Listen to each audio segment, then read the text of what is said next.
Welcome to EASL Studio, your weekly hepatology broadcast news. In today's episode, we are going to talk about the key role of liver during aging and discuss whether we can target specific cellular processes and signaling pathways to prevent or ameliorate age-associated liver dysfunction, and who knows, ultimately extend health span and lifespan. My name is Rui Castro. I'm a basic translational scientist working at the Research Institute for Medicines, University of Lisbon, Portugal. I'll be moderating today's episode where we have two amazing experts in this topic. Anna May Deal from Duke University, Durham, North Carolina, United States, and Celia Martinez Jimenez from the University of Munich in Germany, also affiliated with the University of Valencia in Spain. Thank you both for accepting the invitation to be here today. So Thank you. let's start right on with this notion of the liver being the human body organ most resilient to aging, at least in most cases. This means it has the ability to maintain homeostasis as well as withstand and recover from different stress signals as we get older. And a good example of this, I think, is, for instance, liver grafts from old donors perform very well post-transplant. And also, for instance, some liver tests maintain, for instance, consistency throughout aging. So why is this? What characteristics of hepatocytes and the whole liver are different from other cell types and other organs? I don't know, Celia or Anna May? Well, I mean, I can jump in for a minute. We were actually surprised a couple of years ago when we did an experiment and got a very unexpected result. So we knocked out a single gene in the hepatocytes of young, otherwise healthy mice, and within about a week, they developed an accelerated aging profile. And they acquired a transcriptome that overlapped that of mice that were 3 years old. So we had knocked out something that seemed to be responsible for the liver maintaining its resiliency. And that was quite shocking. I kind of thought it just came naturally to hepatocytes, but this result suggested to us that the liver actually has to work pretty hard to remain resilient and remain youthful, and that it has a number of different mechanisms that it uses to sort of allow itself to survive under a constant barrage of things that would induce aging Yeah. because it's constantly exposed to oxidants and toxins as part of its day job, and yet it seems to be able to very smoothly, as you say, survive all of this for decades. But what we learned is that it must be a constant battle because when we removed one gene very rapidly, the tissue started to degenerate. So that was a Okay. surprise. Yeah, indeed, that was also my reasoning because it appears that the liver is quite resilient in some ways, but then at a certain point, it then shifts, so it changes because then it can no longer cope with all these stressors that are associated with aging, and at a certain point, it starts to get injured. And so, is there some hints of what causes also this shift on the ability of the liver to sustain some injury up to a certain point, and then it can no longer, during aging, it can no longer sustain any more hits? Well, I mean, kind of what we did to look at that was we created a gene signature. So we just compared Mm.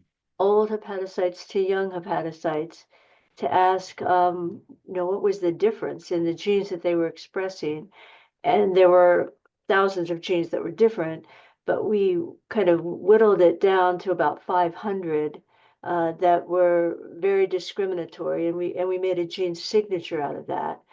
And then Mhm. we applied that to a lot of different cohorts of humans with liver disease. And what we were surprised to see was if you put something like BMI on the x-axis and on the y-axis you put enrichment with this signature, whether you had liver disease or not, the signature went up with BMI.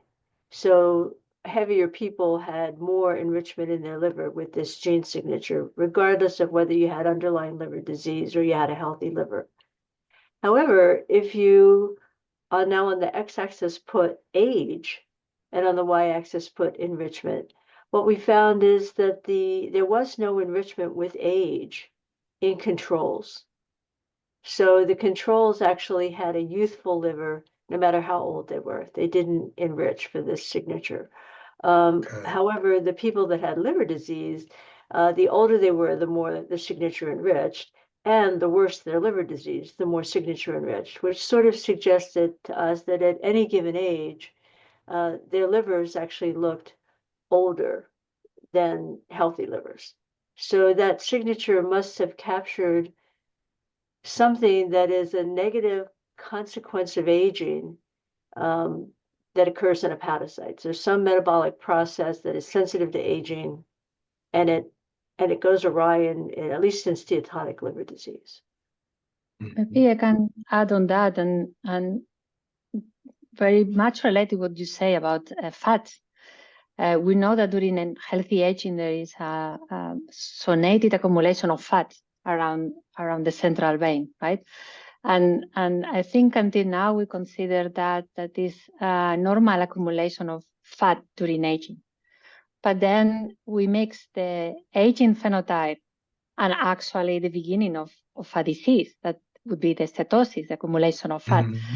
And I think now we're in the point when we can actually ask whether during aging we have a susceptibility to the disease, or when we get older we accumulate fat. So I think now until now we have these two features together, age and fat, they come together. But I don't think that there are two events that necessarily should be a reflection of aging. Now we know that young people with obesity, with a more incidence of mass disease. So it means that the fat by itself is having its own effect on aging. And also we know that it's sonated, so adds an additional layer of complexity in the liver. I think has one of the beauty of this organ for me is that despite of being very homogeneous from the cellular point of view, actually had special changes.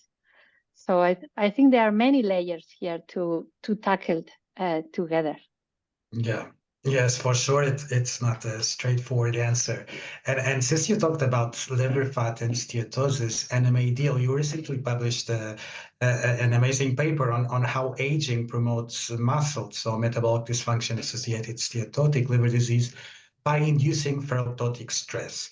So for people who are listening and are probably less familiar with the topic, so can you start by just briefly explaining the role of ferroptosis in hepatocytes?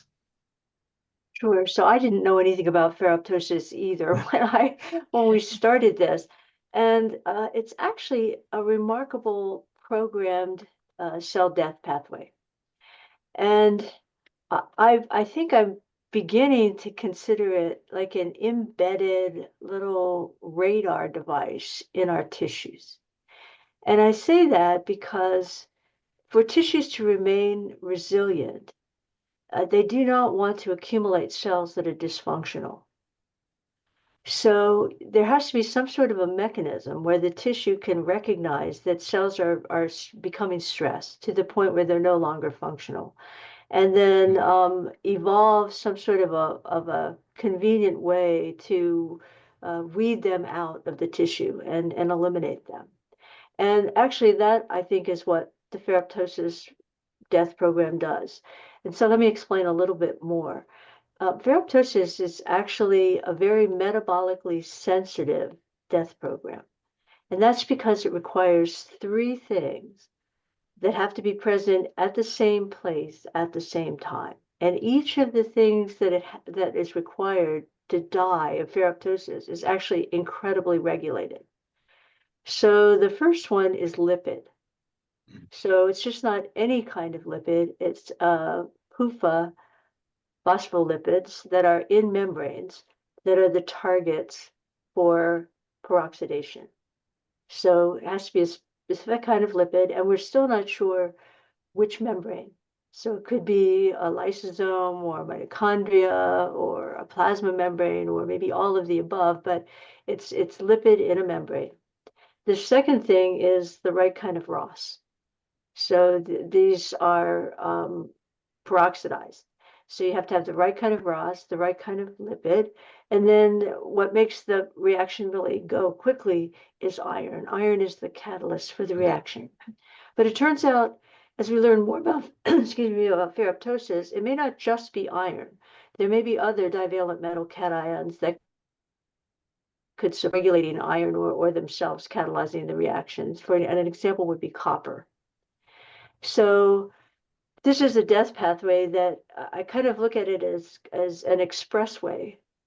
So there are many ramps on the expressway, and there are many ramps off the expressway.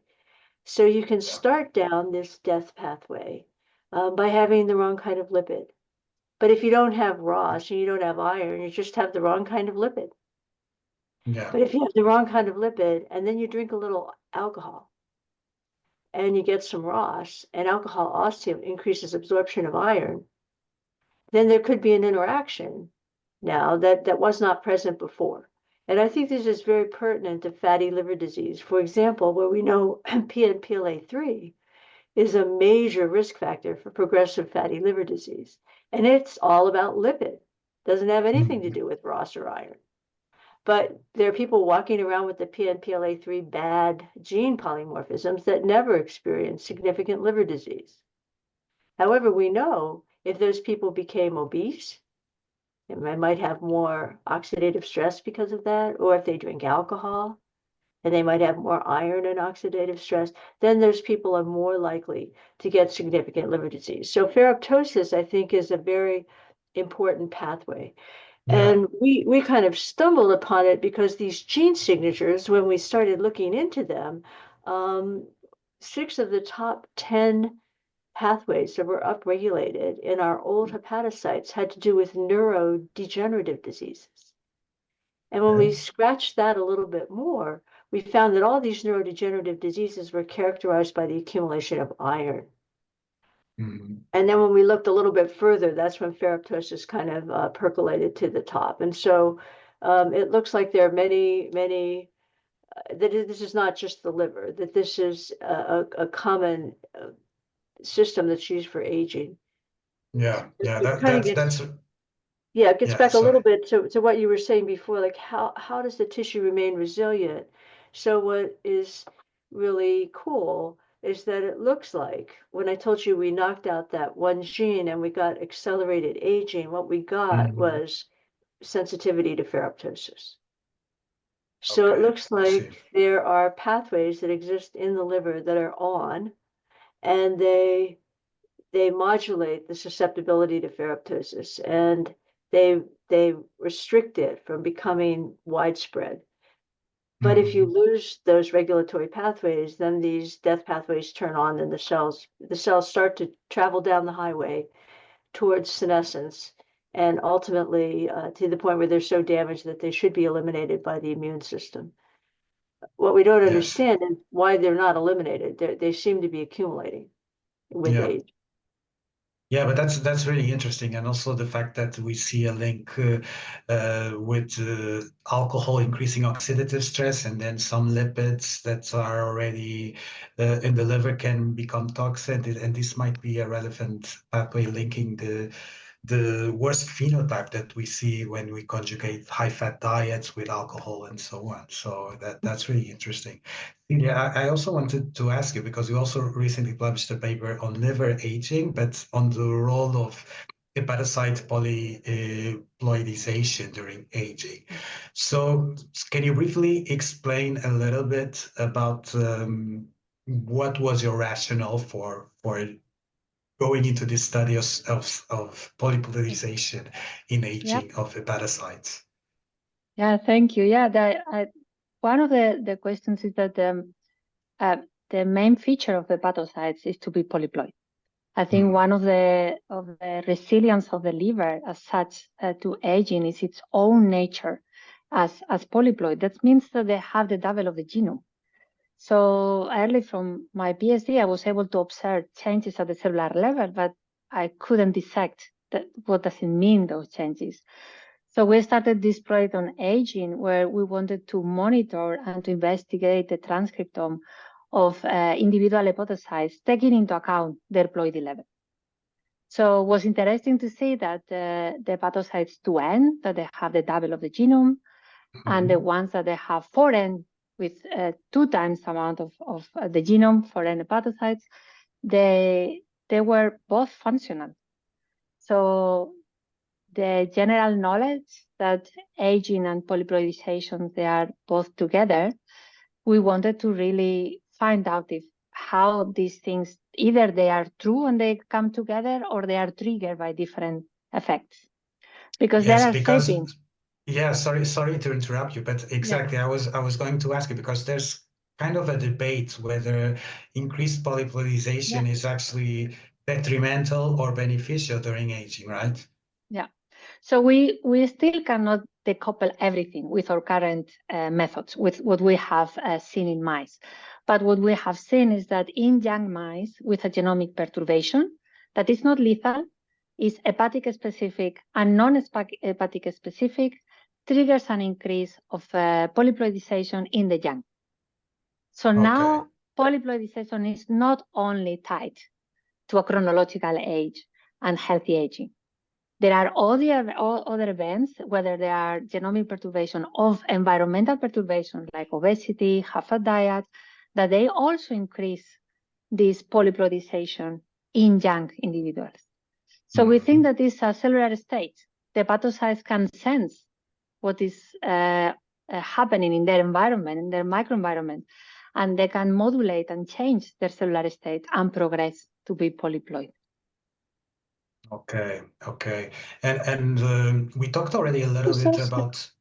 Can I Yes, ask a sorry, question, please. Celia? Absolutely. Do you think the polyploid cells are their growth arrested?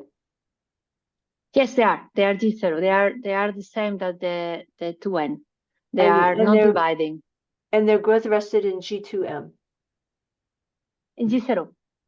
So they don't have the G2M markers in the 4N hepatocytes. They are not dividing further. So they have already divided their nuclei, and from there they stay quiescent. And So then it's not a progressive cell division process involved with, I don't know, cell repair or cell mechanism. They enter into a cycle where they finish that polyploidization, and then they rest. So they are arrested, they go through G2M and they're back in G0. So polyploid cells are in G0. They are in G0, yes. And normally it's based on this failure in karyokinesis. So they divide the nuclei, and then the membrane does not divide, and then you have this big hepatocyte with 2 nuclei. That is the first stage of the polyploidization. And how about the ones that just have 1 nuclei and are like 8N? Or what are they? That is where we have seen the interesting thing. So what we have investigated is the polyploidization at the nuclear level. So we have 2N nuclei and 4N nuclei.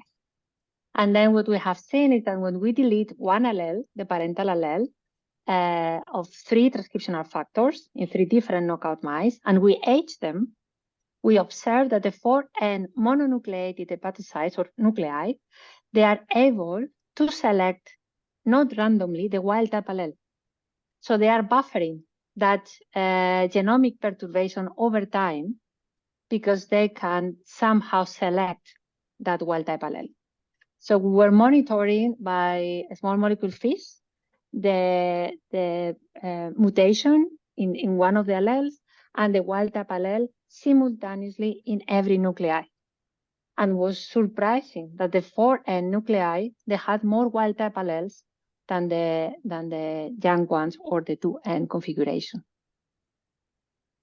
I guess what I'm trying to understand is trying to link polyploidy to senescence. Yeah. And that's a challenge. I think defining senescence is a challenge, which is why we came up with the signature, because Yeah. many people, it's surprising, they sort of think what we're doing is not novel, because they say everyone knows that senescent cells accumulate in the liver with age. I actually think we do not know that. Yeah. What we know is cells that express certain cell cycle inhibitors increase with age.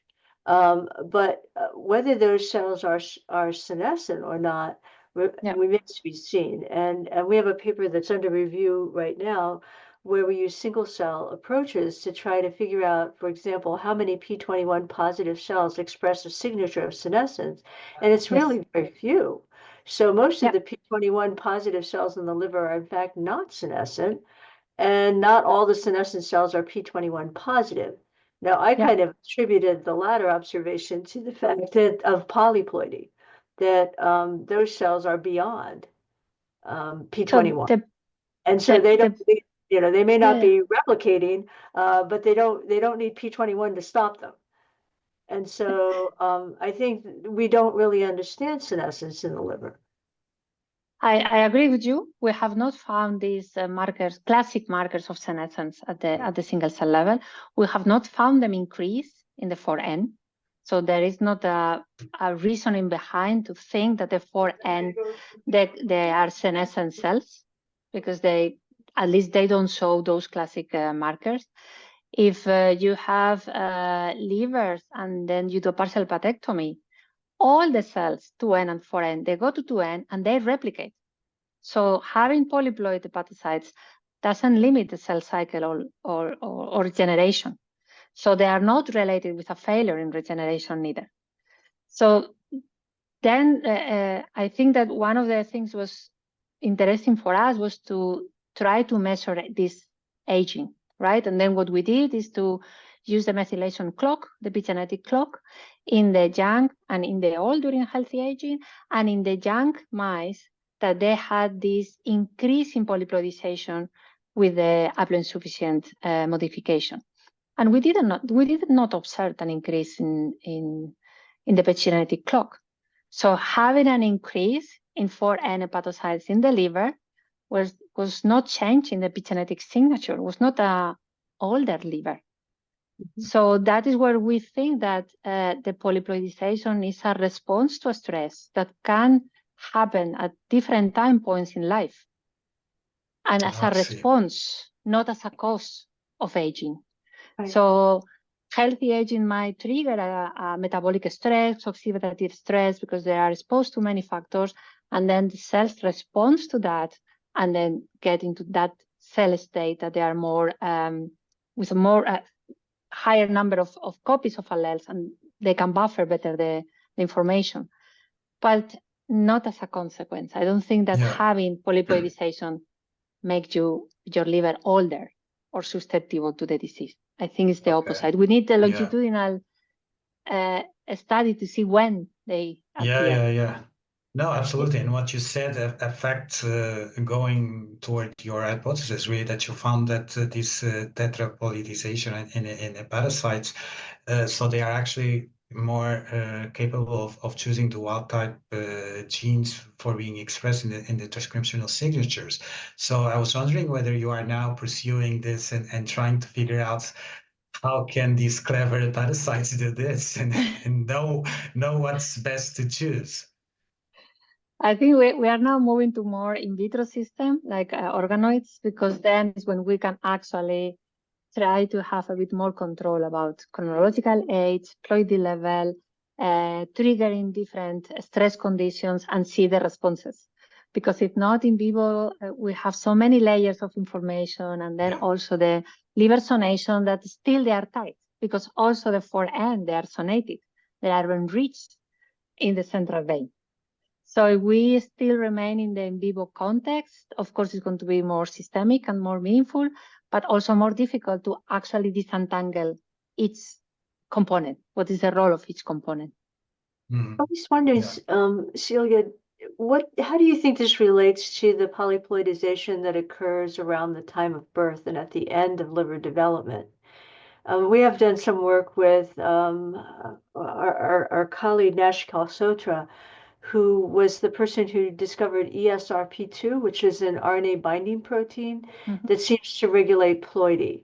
And so it comes up near the end of development. So fetal livers have very low levels of ESRP2. And then after weaning, as the liver is completing differentiation in the mouse, ESRP2 comes up.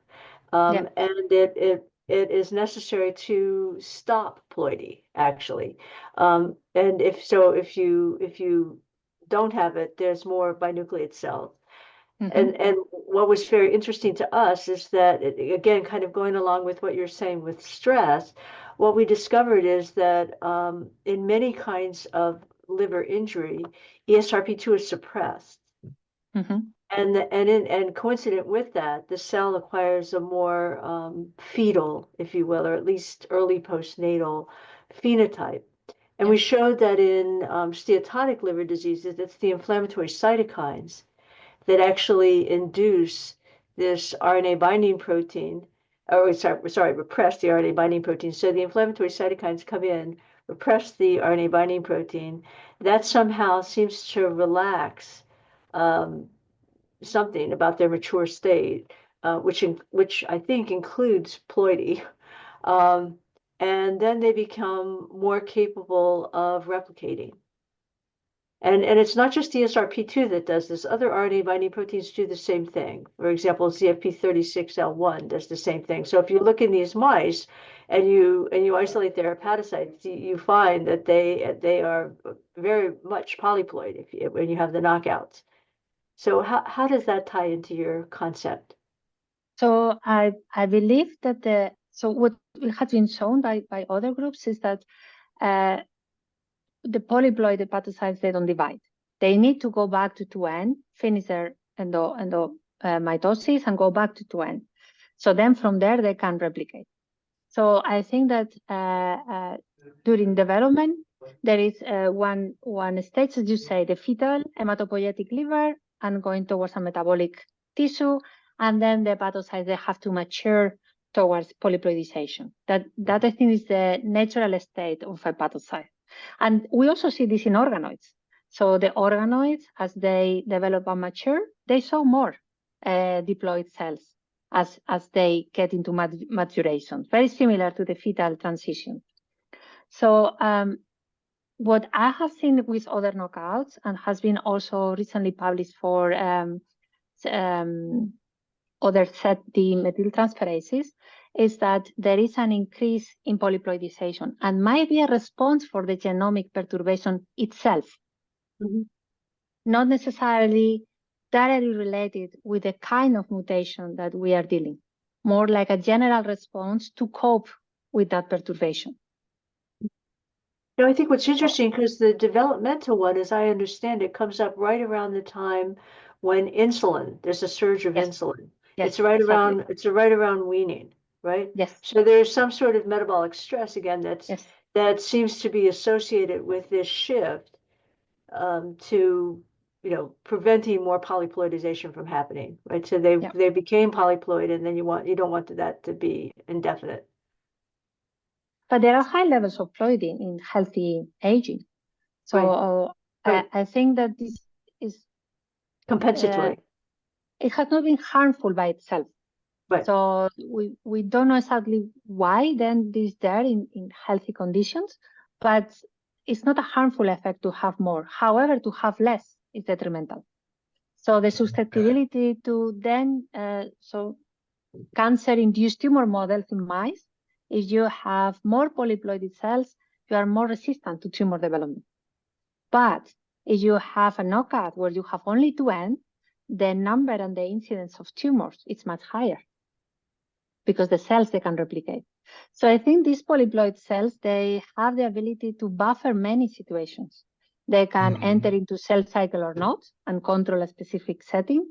They can buffer genomic perturbation and buffer transcription and regulatory networks. However, this might also be restricted to a specific period in life. I don't discard that polyploidization later on might have other consequences that can be harmful. So it might have a beneficial effect also within a window of development Yeah. or So life. context specific. Yeah, absolutely. So since That we is are what we don't heading know. towards, yeah, since we're Can heading towards the cholangiocytes end, yes, please go. can cholangiocytes be polyploid? No, not by default. If they are in the hepatoblast stage, they will divide and then there will be hepatocytes and cholangiocytes, but I have not seen them foreign in the But liver. mature cholangiocytes cannot be foreign. They will be foreign when they divide, but they will be in cell But cycle then they, process. They will not be in so G7. They will have if all I the can, cyclins. yeah. Unfortunately, we are heading towards the end. So if I could just ask you very briefly, because we've been talking about these polyploidy and also about the ferroptosis in the beginning, do you think we can tackle these processes to improve liver aging or to target some diseases associated with aging? How do you see in the future these two processes being tackled in terms of therapeutic use? Well, I mean, I think I that, would love to know if the polyploid cells are more susceptible or less susceptible to ferroptosis. Based on what Celia is saying, they Yeah. should be less susceptible. But what I can tell you is we've used ferroptosis inhibitors in mice, in very old mice, subjected to metabolic stress, and demonstrated that we can eliminate the aging-related exacerbation of the susceptibility. So, for example, if you just look at very old mice, 2-year-old mice, and you carefully look at them, what you realize is that they already have features of MASLD. So they have increase in steatosis, they have increase in inflammation, increase in fibrosis, increase in Yeah. senescence, and increase in ferroptosis markers. If you then take those mice and put them on a NASH-inducing diet, at the same time you use young mice and put them on that diet, the young mice are, as we all know, relatively resistant to diet-induced NASH, but the old mice quickly get diet-induced NASH, even within 4 to 6 weeks. And then what we did is during the last week or so of the NASH-inducing diet, we randomized the old mice, which were 2 years old. So this would be equivalent to a 90-year-old person or something, a very old person eating Big Macs. And we randomized them to receive the ferroptosis inhibitor or not. And within a week of this, the old mice reverted their livers to have the phenotype of the young mice. So they had the same amount of, much reduced amount of fat, inflammation, fibrosis. Yeah. And what was really remarkable, I mean, the aging hepatocyte gene signature went down, but so did the entire liver transcriptome. So it was if we had old over here and young over here. And then when we treated old with varistatin, it moved toward the young. So it kind of Yeah, looked that's like so. we were inhibiting aging. So, that would be encouraging. And what's really interesting, we have taken this knockout that we have where we can knock out one gene in hepatocytes and make an old mouse, we make a young mouse old. If we give that mouse Ferrostat on a NASH-inducing diet, we can reverse it. Wow. So, nice. that means that whatever this pathway is, it's upstream of ferroptosis, and ferroptosis is an effector. Whether it's the only effector, I don't know. And although that's really exciting in mice, and I think I'm going to buy some and start putting it on my face. Exactly. Also, It may not work in people, right? Because mice we tend to study them at much younger ages Yeah. than we look at people, and we initiate the disease and only look the disease starts. So we have sort of set ourselves up to succeed. Whether yeah. or not we can do the same thing with people, we can only hope. Yes, Yeah. and Celia also for years. So it's Yeah. also like, can we rejuvenate by targeting polyploidy? I don't know if we could rejuvenate, but I believe that we could stop progressions of liver diseases. Yeah. I think this cell state, so if we could keep our own cells in 4N, they will not divide. So ideally, we could stop tumor growth, right? If you still can keep your metabolic function, but then you don't divide and you remain in that state.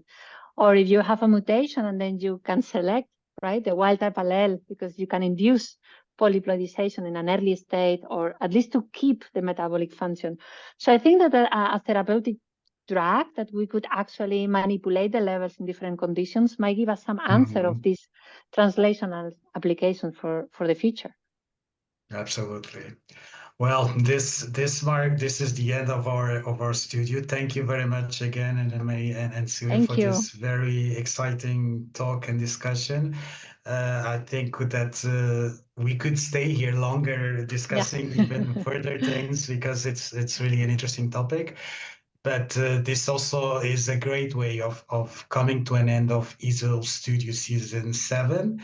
We will be back in February 2025 with new and exciting discussion and debates on a wide range of topics, so please stay tuned. And also don't forget to become a member and join the EASL family. Thank you. Thank you very much. Thank you. It was a pleasure. Thank you. Bye-bye, see you. Good talk. Bye. Bye. Bye.